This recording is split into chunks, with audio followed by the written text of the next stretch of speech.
सातारा आणि परिसरातील विवाह इच्छुक वर वधूंकरिता आपल्या उज्ज्वल भविष्याच्या शोधासाठी एक अत्यंत सुवर्ण संधी येत आहे।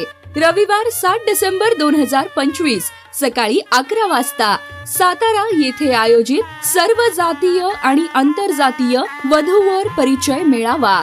या मेळाव्यात उच्च शिक्षित, अल्पशिक्षित, प्रथम विवाह, घटस्फोटित, विधवा, विधूर, प्रौढ, व्यावसायिक, नोकरदार, शेतकरी सर्व विवाह इच्छुकांसाठी सुवर्ण संधी। वधूवरांचा स्क्रीनवर परिचय, PDF माहिती पुस्तिका उपलब्ध आणि अल्पोपहारासह मेळावा हॉलमध्येच मध्यस्थी केली जाईल। मेळावा शुल्क फक्त ₹500। कार्यक्रम स्थळ hotel Om executive 76 Malharpeth, Jagtap colony, Girija hospital समोर, सातारा। आयोजक प्रियांका वधूवर सूचक केंद्र, सातारा।